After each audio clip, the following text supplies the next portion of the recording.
Welcome back to the Finance Shark. Have you been thinking about investing in real estate? Whether you already own some property and are looking to buy more, or if you are a complete novice to investing, it's a good idea to understand the differences between investing in single-family homes and multifamily homes. So in this video, we are going to tell you about single-family rentals versus multifamily rentals. The video is going to be amazing, so make sure you stick to the end. Before starting the video, be sure to smash the like button and subscribe to never miss out on any of our videos.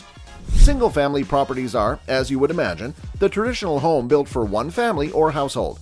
On the flip side, a multifamily property is any property that holds more than one household. This includes apartment and townhouse complexes, duplexes, and triplexes.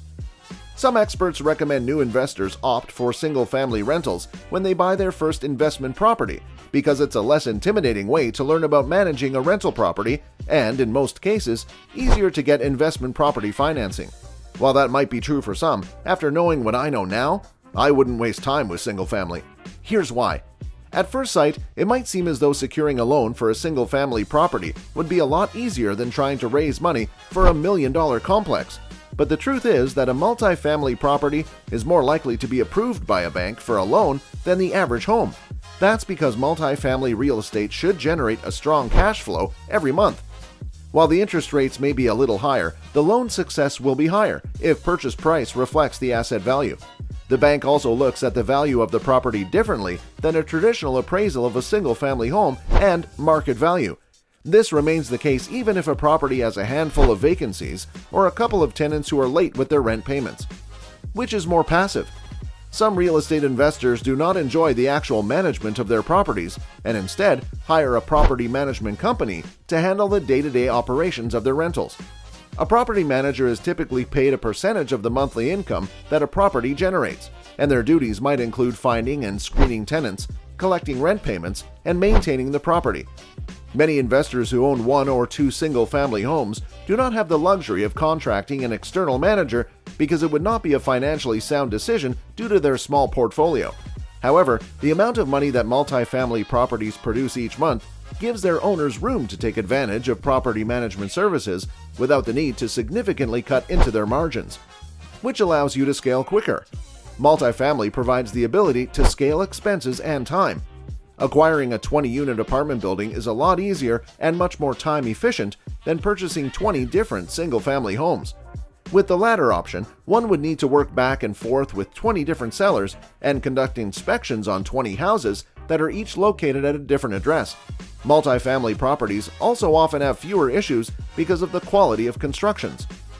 You can find, for example, fourplexes even in fairly upscale residential areas to purchase, while you might struggle to find that many single-family homes in that nice neighborhood.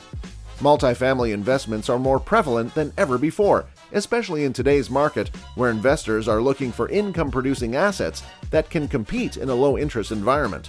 Multifamily properties bring some efficiencies to your portfolio. Instead of 4 different roofs to maintain for 4 separate single-family rentals, you could have one roof over 4 units. And when you need to conduct semi-annual inspections, you can visit one property instead of 4, which allows for less expenses or greater returns.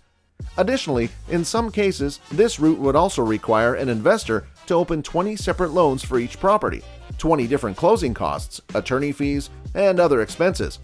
All of this headache could be avoided by simply purchasing one property with 20 units, which has higher risk.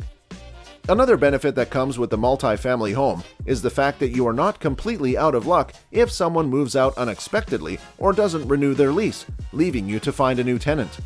With other units still left living in the building, you won't be completely on your own to cover the mortgage and might even still have some money coming in depending on what your mortgage is and what you are charging in rent.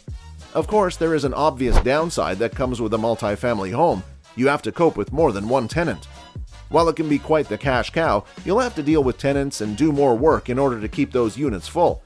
Of course, if you do end up with a bad tenant, again, you can fall back on the income from the other families living in the home while you evict the one causing problems and get that space filled up once more. Which costs more? Another thing to consider is that the initial investment of buying the property in the first place is going to be higher in a building that will house multiple families. If you're comparing the upfront cost for one multifamily home and a single-family home, The cost for a multifamily home often proves higher. However, think about it. Multifamily homes have more units compared to one for a single-family home.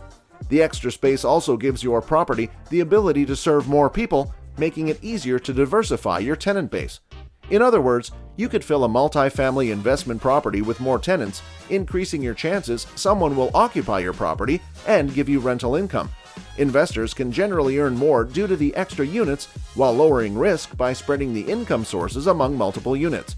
But the cost comparison should be a cash-on-cash return or other metric to determine which is better, truly more expensive. Which has more risk? In multifamily, vacancy risk can be less. You can still have tenants covering the costs, or at least some of it, even if it's not fully occupied. Whereas with a single-family property, you suffer negative cash flow during all vacancies. That means dipping into your emergency fund to get the property occupied again by cleaning, renovating, and advertising the property. Keep in mind though, single-family properties tend to cost less than multifamily ones, which factor into your minimum down payment. When investing in real estate, you should always think about the future. Even if your current goal is to get one property up and running, things could always change in the future. This was all for today.